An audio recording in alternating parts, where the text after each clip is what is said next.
If he'd have known him in the bed of the 70s, he was a regular jackass.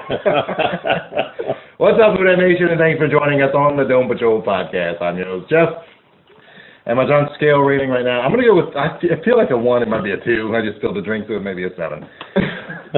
We just got back from the Pelicans game, where my first ever Pelicans victory, and we'll talk about that later on the show, but this is our holiday video cast spectacular. Second annual. That's right. On this special episode, we're going to talk a little bit about the season in general. We're going to talk about the upcoming playoffs. And we're going to discuss any other topic that the donkeys here feel like bringing up. We've had some eggnog, rum chata, and we've been drinking for a while. So let's talk about our numbers. Jason, welcome to the show. What's your number? It's up there. It's up there. I drank. I was probably a good 4 or 5 for the whole Pelicans game. Steady. Dipped, but I think I rose a little bit. The rum chata helped. I think I'm probably let me go with a 7.3. Wow, really? Damn. All right. Boom. High number. Yeah. All right, Damon, welcome to the show. What's your number? You got to go see after last year's video podcast. This is true. Clean shaven.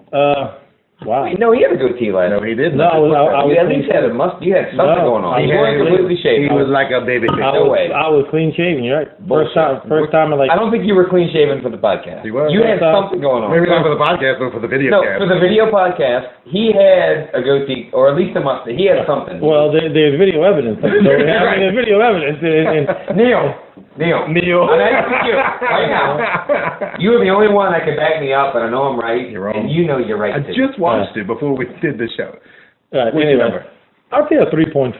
Oh. Whoa, wait, David's what? coming in with a number. He had 3 rum and cokes before we started the Pelicans This is game, true. so that was good. All right, so let's get right into it. We have a lot of show to do. This is going to be a little bit of a different show. We're not going to do a game recap. We're recording this before the Saints-Tampa game, but we know that it's going to be published after, so we got to steer us clear away from scenario situation talk, kind of like if this happens, if that happens, so that the show remains relevant. That's going to be hard to do, but Not going to be relevant. let's start with let's do more of a season recap on the season. But we should at least we should talk about where they're going, like what remains this season. We don't really know, but like by the time it comes out, it'll be next week. We'll have already known whether or not we beat Tampa, whether we're the 2 seed or we're the 6 seed. We don't know, but we're in the playoffs. We're assuming. I mean, we have to beat Tampa, right? We will. I mean, we have We'll to. beat Tampa. We have to. In the dome, at worst, we beat Tampa and we're in. Mm-hmm. So that means you got 1-6. I mean, let's that's assume we're in the playoffs. But let's look back at the season as we enter the playoffs. Let's talk about the season itself. We started out what? 5-0. 5-0, 5-1. Really. Should have been. I mean, I feel like the season was lost. Really, we lost control of the season. It was late. I mean, no, we had a good record until up until Seattle. We were 9-2 into Seattle. We were 9-2 into Seattle. I mean, that's a good point. That's a good record. Clear cut ahead of number 3 in the NFC, behind 1 game behind Seattle. You lose the game. I mean, it's not unexpected. Mm-hmm. I mean, I know obviously we are homers and we pick the Saints, but more than likely we're not going to win. But you're still okay. So you're a game back. You're ahead of everybody else. And then losing to the Rams, losing to Carolina, it's just not where we thought we'd be. Losing to the Rams is where the wheels came off. I think. No, that's late to say when. Well, I mean. We really should have beat the Rams. There's no reason. Well, the wheels came off against the Rams. Then I mean, we ran out of gas against. I want to say Seattle, but I mean that's the game you excused. We just didn't. The Rams was the game we needed to win. But San Francisco was the game that we lost Jabari Greer. But we still won. I know we lost them, but we won, but that kind of didn't help. Was a turning point of the season. And then we lost Vaccaro, and that doesn't help.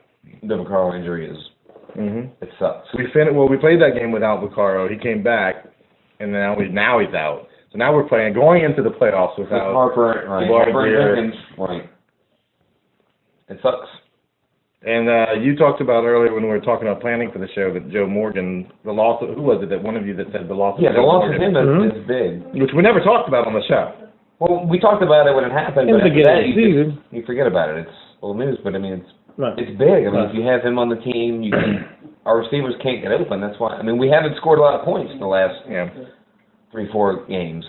Well, I mean, ever since Dallas, it's why do you think that we haven't scored points? I mean, you know, Because we haven't scored points. because we haven't gotten into the end zone. No. I mean, what are we? 13 points last against Carolina. Right, but okay, what did we score but against hold the on. Rams? 13, wasn't it? But it's a combination. No. It's the offensive line not playing as well, not being able to run the ball, but our receivers can't get open. I mean, other than Jimmy Graham, that's why Brees Well, holds he's on not to the getting ball. open Like either. nobody, like nobody. he's not getting open Wait a either. second. But wait a second. I mean, is it, you know, when you play calling has a little bit to do with it? You know, the quarterback play has a little bit to do with it. Obviously, the offensive line play has a lot to do with it. You know, I feel, you know, I mean, it's a combination. I don't think everybody, you know, you can point just to one thing. And one thing that we might want to talk about that we haven't, you know, since our last podcast was the cuts. Oh yeah. Yeah, You know? and that's on there, which we'll go into the, before we go into the cuts though, since you brought it up, we'll jump to the play calling. I brought it up last week and I was shot down, the predictability of our play calling, and you guys said, no, we're not a predictable play calling, but I'm going to stand by that assertion that we are becoming predictable with our play calling, especially when we send in certain personnel. I mean, at this point in the season, it seems that every time you're going to send Pierre Thomas, go ahead and defend the screen, because it's 9 times out of 10 that's going to be the call. Right. If you send in Darren Sproles, you know we're going to run the ball. If you're sending, you know, there's certain packages that are just obvious at this point, and maybe we have too many role players and not guys who can run multiple different types of plays at one time. You're right. I mean, everybody has their specialty. You know, like you know when they send in Sproles, they're going to do the same thing as Thomas. Ain't going to do the same thing as Ingram. You know, that's his running. You know, that's his running back. Absolutely. As far as running backs go. Which, You know. good God.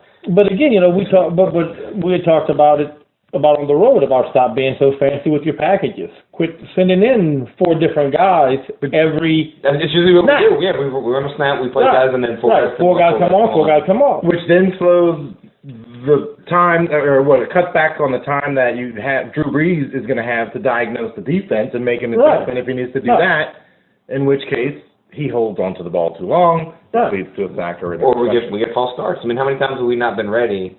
It's been more than I would delay a game. back it up. Like this But season, we've had more false starts. the false starts, yeah. False starts, but also like delay games. I mean, with a quarterback like Brees, how do you not have the play clock like every single time you do anything? All right, look at that. I mean, that's it. Yeah. So all right, we're coming up on the end of our first 10-minute segment. We're going to take a little break real quick. When we come back, we will talk about the cuts that were made, mainly Garrett Hartley. And we're going to cover the fans' attitude. Jason, you have some things to say about that. We'll check on our bold predictions. We'll talk about Terran Armstead's start. Armstead's for the poor. Yeah. And also we'll bring in our headlines, our around NFL reach around and Pelican plunge and pick'ems.